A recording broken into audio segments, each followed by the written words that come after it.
What's going on, everybody? Welcome back to the channel. Jake Shavink here. First 2026 NFL mock draft of the cycle for me. First 2026 NFL draft video of the cycle. There's plenty more on the way, but we're going to start here, get familiarized with some prospects for you guys. And we got the updated order here through week 10. 2 first-round picks for 4 teams. Should be exciting. Let's dive into it. Titans are on the clock at 1. And this is a tricky one. I think you could go either way with this, and it would make sense.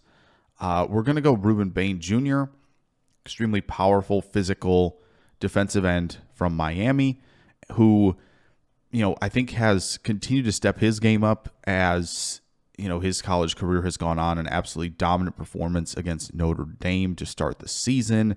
26.8% pass rush win rate for Bain. Again, just physical, refined hand usage, all of that to be a top-tier pass rusher and also be a true 3-down threat as a defensive end. The Titans need a cornerstone player like this on the defensive side of the football. Saints at 2. This could be QB, right? Tyler Shuck. Do many of us believe in him? Probably not. Do the Saints still believe in him? Probably. We'll see. But by the end of the season, we'll have that answer. But for now, we're going to leave it. We're going to let that play out, not take a QB here. We're going to go with the big riser, right? Arvell Reese, who can get after the quarterback in a multitude of ways, right? As a blitzer through the A gap, right? But also can rush the passer. Good hand usage, kind of swipe and dip around the edge to create pressure, right? And also doing things like running down guys sideline to sideline, making plays at the linebacker position, right? He can kind of do everything, which is really, really exciting to see. And the Saints are going to potentially also, instead of a QB here, land a cornerstone player on the defensive side of the football. Giants at 3. Offensive line definitely considered here. And probably the other thing that would be considered is receiver. Let's get somebody opposite Malik Neighbors who can kind of do everything as well. Having 2 guys who can stretch the field, run every route, make plays at the catch point, I think would be extremely valuable for Dart in his young developmental career at the moment. Let's go Carnell Tate, who has definitely elevated his game this season, right? 3.5 yards per route run, 92% contested catch rate at the moment, just winning above the rim, doing a really good job being composed when attacking the catch point. No drops. That's crazy. And he's going to have his best year by far with this team. That elevation of his game has thrust him into some wide receiver 1 conversations. Really fun offense there. The Giants can continue to address offensive line in free agency and throughout the rest of the draft. The Cleveland Browns at 4, first of their 2 picks. We're going to go QB. Dylan Gabriel experiment has, it's going to keep going, but I don't think that's going to be a long-term answer. They don't seem to want to see if Shedeur Sanders is the answer, so let's take a swing at quarterback here. Let's go Fernando Mendoza, who good career at Cal, but has definitely elevated himself this season as well. 26 touchdowns, 5 picks, 9 yards per attempt. Really poised, right, under duress, stand and deliver, taking hits, accurate to all 3 levels, precise to all 3 levels, and when he's in rhythm, he is extremely difficult to stop. A pretty good pre-snap operation guy as well. So Cleveland Browns are getting a good talent there in Mendoza. Jets at 5. Again, it's going to be QB here. Justin Fields is not the answer for them. Tyrod Taylor is a nice backup to have, but again, he is really just kind of a stopgap bridge at this point. Let's go Ty Simpson. I think other than the starts, I think the biggest maybe issue that you would have with Ty Simpson at this point is kind of what happens mechanically at times where the accuracy wanes, right? Even bouncing the ball to guys, in the quick game, outside the numbers, right? Like some of that and sailing the football. I think that's mechanical. I think it can be fixed.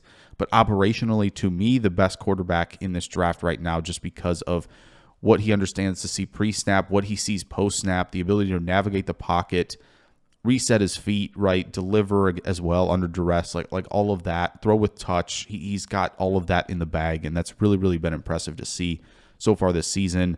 21 touchdowns, 1 pick, 8 yards per attempt, like all of that is really impressive, and he is doing the dang thing after kind of a pretty messy opener against Florida State. So Jets do that. They get a guy to throw to.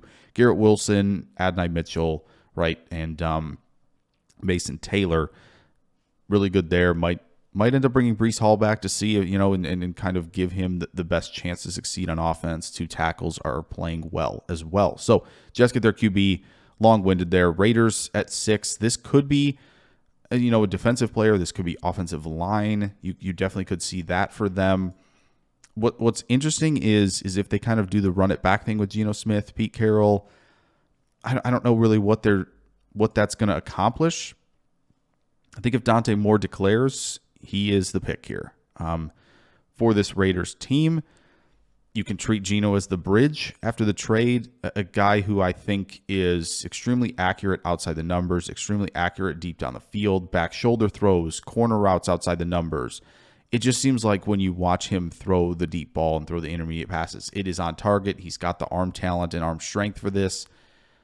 And I think once he continues to hone in the upper level processing parts of his game, I think you're going to see a guy who can surpass the likes of Mendoza and Simpson in the draft class and down the line 2-3 years, right? And you potentially give him the opportunity to sit for a little bit, learn, get acclimated, maybe come in during the 26th season later, or maybe just into the 27th season. But you make that long play with Moore. You have Genty in house, you have Bowers in house. That is a good starting unit, and also then continue to build out that offensive line later in the draft and through free agency. Dolphins at 7. Maybe Mike McDaniel's going to stick around. Tua probably is going to stick around. I don't think they're going to be able to move on from him this offseason. We're going to go Spencer Fano. I think Patrick Paul doing a little bit better, right, being left tackle. Spencer Fano looks like, at least to me, one of the best 2 offensive linemen so far in this class. Just a really well-rounded game in terms of the quicks, in terms of the sets and the hand usage and all of that, playing with control and balance. He does that at a high level. Plug and play at right tackle to help out your pass protection unit. So Dolphins go there. Washington Commanders. Again, this could be Downs, Woods. You could sell me on a lot of defensive players here, but I'm gonna get ahead of the potential receiver decline that we're seeing with this Commanders team. It's going to be hard to pass on a guy like Jordan Tyson, who I think does everything extremely well. Really good against man coverage, but also just releases, work in the route stem, top of route, through break transitions. All of that is extremely, put together. And I think when you look at him as kind of a 3-level threat, he has it. If you look at him as a 3-phase threat, I also think he has it, which those guys are rarer to find, and guys struggle to develop into that, right? That is when you have all of that, you have a top flight receiver prospect. Tyson joins there. Terry McLaurin just signed his deal, yes, but injuries and him pushing towards 30, you never know. We'll see. Deebo Samuel, again, how long is he going to stick around? Finding Tyson here and giving Jaden Daniels a true one for a long time, I think is extremely valuable here, again, especially with the surplus value of receiver contracts, especially on their rookie deals. So Bengals at 9. We're going to, I think, bite the bullet here. It's weird to see when top safety prospects go, right? Kyle Hamilton went 14th. So we're going to take Caleb Downs here for this team. I think you could talk me into defensive line across the board there for this team who struggles to stop the run, struggles to get after the QB. But Caleb Downs is kind of the field general in the back of this defense, playing single high, playing top down, right? Quick trigger on the ball, disruptive at the catch point, physical tackler in space, can hang around the box when need be. You could probably move him around a decent bit in the defense and have him make an impact in year 1. So we're going to go Caleb Downs there for the Bengals. Rams at 10, this pick coming from Atlanta. We're going to take the corner here for them. Focus on offensive line on the next go-around. Let's go Mansour Delane, who, tremendous season so far for him, has taken the leap. 37.9 passer rating allowed this season. That's insane. Physical, really fluid hips, quick footwork, all of that to like recover, change direction when he's in coverage, right? He is good in man coverage. He stays in the hip pocket. He's physical enough to disrupt so he can stay in phase, and he's disruptive at the catch point, right? 9 forced incompletions this season. I've been really impressed with him, and I think the Rams will be as well, as they continue to kind of push, in my mind, in this mock, push the envelope with Stafford still having hopefully a year or two left in him. Cardinals at 11. This is going to be offensive line. Let's go CeCe Mauanoa here from Miami. Again, he has played right tackle his career with the Hurricanes exclusively, and I think he is also somebody, PFF would agree here, continues to level up his game. Explosive, fluid in his movements, great footwork, physical, like all of that. To, I think you at the very, very least, you try him at right tackle in the NFL, and if he has to settle at guard, I think you're okay with that, because I do think the Cardinals need to have that unit squared away going into 2026. So we're going to go Mauanoa here. Cowboys at 12. Listen, I know DeMarvion Overshown coming back. They traded for Logan Wilson. To me, that's not enough of a needle mover. Overshown is, and hopefully he comes back to his pre-injury self. But I don't think Logan Wilson's enough of a needle mover to me to move off Sonny Styles here for them. Another guy who plays extremely physical. He is great processing, knows what's going on in front of him, makes plays around the line of scrimmage in bunches, and is still a force in coverage as well. Sinking into zones, reading the quarterback's eyes, all of that. He can get to sideline as well to make plays. And having that type of player with Overshown on your defense should give your front seven a major boost. That second level needs a major boost, and hopefully an improved front seven can give you, enough of the production out of the back end of your defense that has struggled, right? You're throwing a lot of money there right now with Diggs and Bland, so hopefully they can get back on track with a better built front seven. Ravens at 13, they'll take advantage of value here. Let's go Peter Woods from Clemson. Will Travis Jones stick around? I think they should hope that he should stick around, right? And hopefully Justin Madubuike can come back from the neck injury. I think this is really excellent insurance with that. Peter Woods, maybe not his best season so far, but the pedigree of being able to disrupt, defend the run, all of that, I think you can place him next to Travis Jones should he stick around, and I think you have a really successful front. While you kind of maybe also hunt for that edge rusher. TJ Parker, maybe that's somebody that makes sense here as well for the Ravens. Vikings at 14, we kind of do this all the time with them, especially in the first round. We give them corner a lot, and it feels like that's what we're going to do here. Jamal McCoy, and a tremendous 2024 season. When you look at him, reading the core of receivers and understanding when they're going to break, but also have the ability to, those transition points for McCoy are extremely, extremely good, where he just doesn't really lose a step when receivers are breaking. Hopefully he can get back to that after his injury.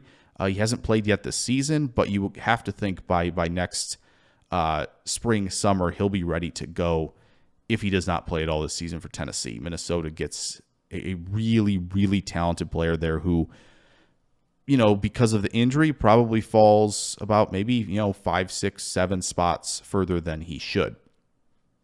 Houston Texans at 15. Let's go offensive line for them. They obviously need it. Could go Caden Proctor. I think Lomu's a little more polished right now from Utah. A guy who is, displacing and getting movement going in the run game while also being a solid pass protector as well. So I think you kind of get the best of both worlds here. You play him with Ursary as your two tackles, and I think you're in better shape than you were in throughout most of this 2025 season. That has been a struggle for Houston when they are playing better defenses. Carolina at 16. Tricky one. 3 linebackers in the top 16 is kind of crazy, but CJ Allen being the quarterback of this defense, I think when you've given a lot to edge rusher, right? Nick Scorton, Princely Umanmielen, you don't have to give Trayvon Wallace the green dot. He can kind of play a little further away from the ball, and you let CJ Allen be this quarterback your defense. He seems to be following in that line of Dean and Roquan Smith, of guys who just have it all put together in terms of what he's seeing going on in front of him, positioning, gap integrity, all of that. And so that's the type of player you want flowing downhill for your front seven. So we're going to do that for the Carolina Panthers. Chiefs at 17. Would they do this considering, some of the most recent mistake in round one at running back in Clyde Edwards-Helaire? Maybe not. Maybe they go a different direction, but we're going to go Jeremiah Love here for the Kansas City Chiefs, who need it. Pacheco, Hunt, not really getting it done. Hunt's doing his best. Rashard Smith's kind of more of a mix-in player of the McKinnon mold, like Jeremiah Love. The explosiveness, the ability to generate big plays when he gets into space. He's good at breaking tackles. He's really nimble, great balance through contact, but also takes the yards in front of him when necessary. Doesn't try to bounce everything out, right? He's still really good in that regard as well. 3.86 yards after contact per attempt. Really impressed with his game. He is the clear-cut RB1 to me, and the Chiefs get him here at 17. San Francisco at 18. We are going with a little bit of a project to me here in Caden Proctor, but I think he goes to a perfect situation here where he is learning from Trent Williams, right? There's no doubt the power that he brings, the explosiveness that he brings, that can help the run game immediately. But I think in pass pro, he's just a little bit out of sorts, and going to a place like San Francisco where Trent Williams can lend his expertise, lend a hand in his development, like that is extremely valuable. Again, Proctor's got that, 5-star, recruiting tab that I think is going to land him in the first. Not sure I would pick him in the first, but I think he's going to go somewhere here. So there we go there. Cleveland Browns, their second of their two picks. This one coming from Jacksonville. Yeah, we're going to go get the receiver now, Mekhi Lemon. Another guy who's been dominant this year, 3.47 yards per route run. I mean, he has been a force, and with a lot of these great receivers in the league, they're not only good against man coverage, right? They're not only good at, winning on routes like that, outbreakers, inbreakers, all that stuff with good setup stuff, release work, all of that, but also the way they see the field, right? Receivers struggle a little bit more, in their development when they're spacing against zone coverage, right? How the release and the stem should look versus this coverage to, again, help space the routes out, get the safeties, less condensed to be able to affect one or two routes, right? That plus seeing the field, right? Understanding, I need to bend this route off here because of this coverage. I need to sit down here because of this coverage. All of that. Like Mekhi Lemon has that in the bag. That will be a very welcome addition to this Browns offense. Pittsburgh Steelers at 20. This is going to be Avion Terrell from Clemson. Good corner. Steelers need it, right? Outside corner. JPJ's been pretty volatile, right, as an outside corner. They've struggled to find another guy, right? Ramsey's been kind of holding down the slot, but, they need somebody else in that room. I think Terrell's had a solid year. I do think, again, 9 forced incompletions. I think, the passer rating when targeted over 3 seasons has been really good for him. I think this is a really, really nice swing that the Steelers should take here at 20. Dallas Cowboys, their second selection here. We are going to go with Keldrick Falk simply because Donovan Ezaraku, more of your pass rusher. Yes, he has the arm length against the run, but he's been more of your pass rush type. This is more of the strong side end who can set a strong edge, right? And you hope that as a young player, right, 6'6", 270, 280, somewhere in there, like that he would continue to develop that as a pass rusher. We've kind of seen that a little bit. You look at guys like Rashawn Gary, right? I know Shamar Stewart's an example that people don't want to bring up, but those types of guys can develop. But at the very least, what you're getting here is another guy who can help anchor that front seven and take a lot of pressure off of your highly paid corners. So we're going to go Falk here for this team at defensive end. That front with Falk and Williams and Clark and Osa and Ezaraku, like that's a front that I think, and Styles obviously in the front seven. That's a unit that should be impressive with the amount of commitment here that we're making for them. Bears at 22. They need a pass rusher. They need it real bad. They could go corner, but I feel like we've kind of run out of corner resources in the first round. So let's go David Bailey, who has a 24.4% pass rush win rate right now. has been a force for Texas Tech. Almost said Texas A&M. Yikes. But yeah, a guy who's got, moves, explosiveness, quicks, bend, like all of that. Like I think that's something the Bears kind of need in their defense. They've kind of had more of the bigger, stronger edge setters who can sometimes get to the QB. They need to go find a guy who can consistently get there. And Bailey is one of those guys potentially in this draft class. Bills at 23. This was a tricky one. Defensive interior, maybe. Safety, maybe. But who is it going to be?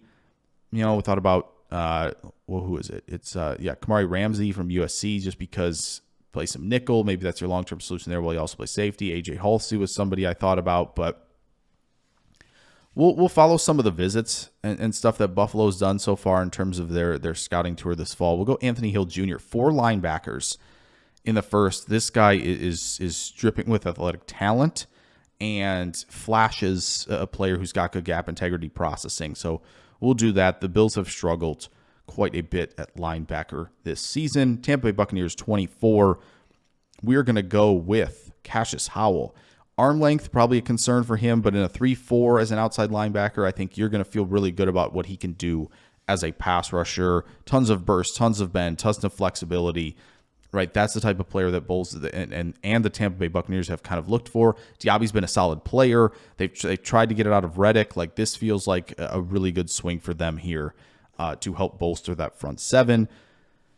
Detroit Lions at 25.